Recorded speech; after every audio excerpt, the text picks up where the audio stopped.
NOAA issued a winter storm watch for California tonight. The headline says, "Snow is coming to the Sierra."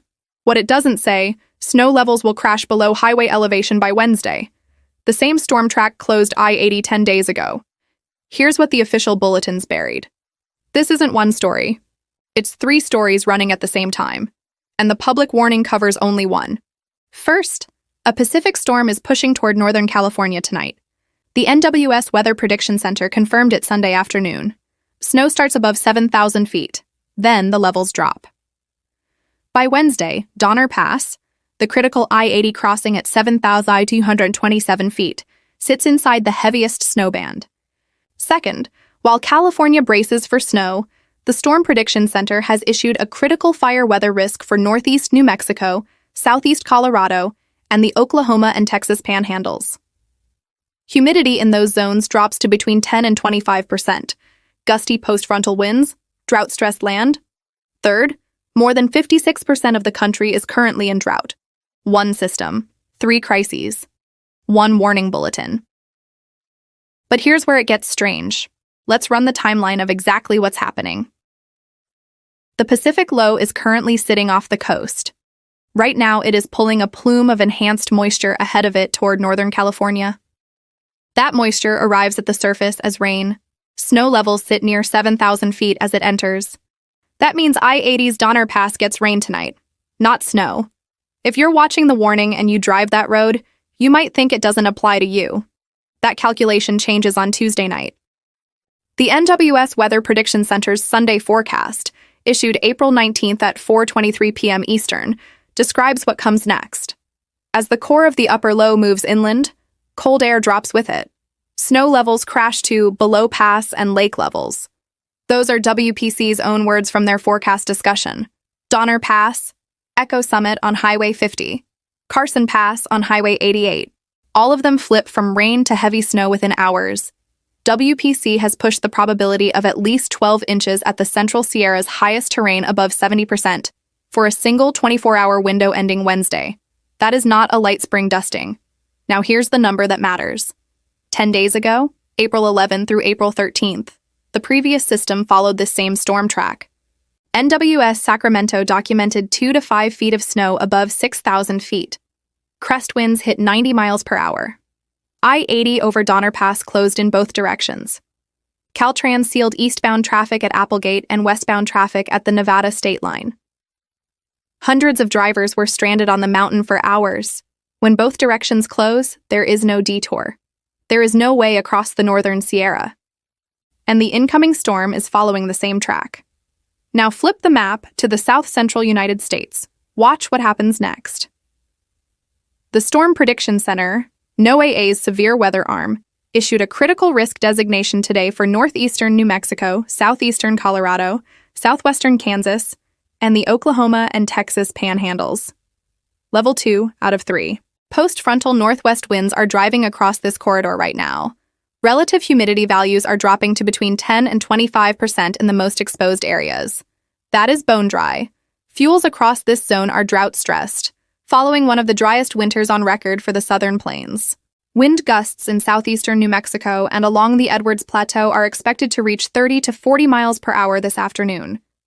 The National Interagency Fire Center's April Outlook, issued April 1st, specifically flagged above normal significant fire potential across the central and southern high plains, most of New Mexico, and much of the southeast. Let that sit for a moment. The same week, California is tracking a system that could dump more than a foot of snow on highway passes in 24 hours.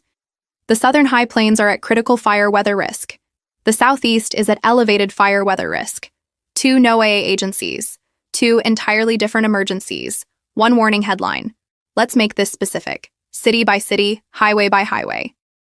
For Northern California, the city of Truckee sits at 5,120 feet. On Tuesday evening, Truckee gets rain. By Wednesday morning, snow levels have dropped well below Truckee's elevation. The city wakes up under accumulating snow, and the highway above them, Donner Pass, is buried. Sacramento sits in the valley at 30 feet. Sacramento gets rain all week. But anyone in Sacramento trying to drive to Reno, Salt Lake City, or anywhere east of the Sierra, they go over Donner Pass, and Donner Pass may not be open. For the southern high plains, Amarillo, Texas, elevation 3,600 feet, in the heart of the SPC's critical fire weather zone. Relative humidity in Amarillo drops to the teens today. Wind gusts expected to 30 miles per hour. Rangeland and grassland in the Texas Panhandle are tinder dry from below normal winter rainfall. Lubbock, Texas sits 100 miles south. Same conditions. The National Weather Service fire. Weather Division confirmed elevated to critical fire conditions are expected through this weekend for the southern plains. That is a sustained multi-day window, not a single afternoon. For the Great Lakes, saturated soils across Michigan and Wisconsin have already triggered flooding. WPC's probabilistic hazard outlook flags a possible flooding risk for much of Michigan and Wisconsin through this week. The cold front moving through the region is bringing rain on top of ground that has no more capacity to absorb it. Regular people in 3 very different parts of this country are waking up today with 3 very different problems, and the public bulletin covers one. Here's why this matters beyond the headlines. The temperature split happening across the United States right now is striking. UPC's forecast discussion confirms temperatures are running 20 to 30 degrees above average across the central United States ahead of this front. Behind it, temperatures across California will fall 10 to 15 degrees below average by Wednesday. That is a 40 to 50 degree temperature gradient spanning roughly 1,500 miles. That gradient is the engine. It is the reason the Pacific low is pulling so hard. It is the reason wind gusts in the high plains are hitting 30 to 40 miles per hour. It is the reason snow levels crash so fast once the cold air arrives. When you have extremely warm air over the central U.S. and extremely cold air over the Pacific pushing inland, the contrast between them is like a coiled spring. The atmosphere releases that energy as wind, as precipitation, as everything dropping at once. The National Interagency Fire Center reported that as of April 1, 2026, 3 weeks ago, 1,615,683 acres had already burned across the country. That is 231% of the previous 10-year average. More than twice as much burned land before spring even ends. And the southeast, where drought persists, is still drying out further. NIFC's April outlook specifically states, above normal significant fire potential will persist across the southeast Atlantic coast and Florida, with above normal potential also expanding across the southwest into far west Texas in the months ahead. This is the bigger picture NOAA's Winter Storm Watch headline doesn't paint. The storm arriving in California tonight is not isolated weather.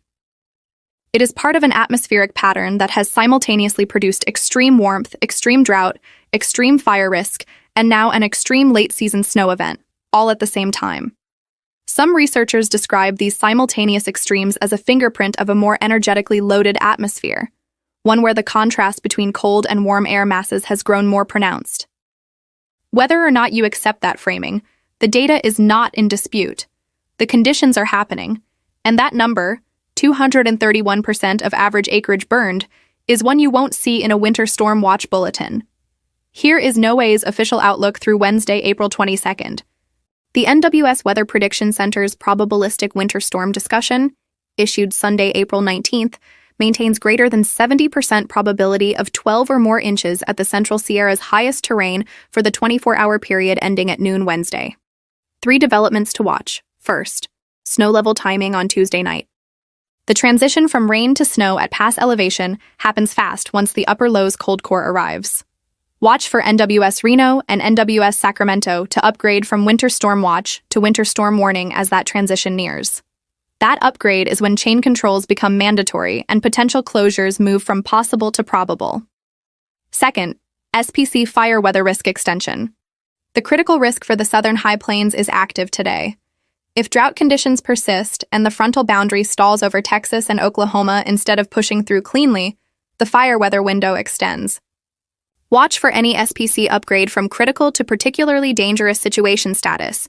That is level 3 out of 3, and it triggers coordinated multi-agency fire response pre-positioning. Third, Great Lakes flood gauge readings. WPC's hazard outlook flags possible flooding for Michigan and Wisconsin through this week. If additional rainfall totals across Wisconsin and Michigan exceed 1 inch over the next 48 hours, river systems already running at capacity begin to overflow. If worst case develops, the Pacific low stalls over California, instead of moving inland efficiently, lingering over the Sierra for 36 to 48 hours. Snowfall totals at pass level could exceed what fell April 11 through 13. That event delivered 2 to 5 feet. A stalled system would push those totals higher. NWS Sacramento described the April 13th closure of I-80 as resulting from multiple spinouts during chain controls before the highway was sealed entirely. A heavier, slower system raises that risk. The best case, the Pacific low moves inland quickly, keeps snow levels elevated through the heaviest precipitation, and the transition to below pass level snow happens after the bulk of accumulation is done. That scenario keeps the passes manageable and limits the closure window. NOAA's current guidance allows for that possibility, but the 70% plus probability on heavy accumulation signals the models are not betting on the easy outcome. 3 things to remember. 1. The NOAA Winter Storm Watch for California covers only part of what is happening tonight. Snow levels will fall to below highway pass elevation by Wednesday, putting I-80, Highway 50, and Highway 88 inside the heaviest accumulation zone, not above it. 2. Simultaneously, the Storm Prediction Center has issued critical fire weather conditions for the southern high plains, with humidity dropping to 10 to 25% across drought-stressed land. The same week, the Sierra could see over a foot of snow. 3. This is not isolated weather. 231% of the 10-year average in acres burned has already happened in 2026, and both NIFC and SPC are signaling above normal fire risk continues through spring and summer. If you want to stay ahead of what's actually in these forecasts, not just the headlines, subscribe. I post every time the technical data says something the bulletin doesn't. Coming next, that 231% number. What is driving the 2026 wildfire season before it even officially begins, and which regions NIFC is flagging for the summer ahead. That video is on the screen right now.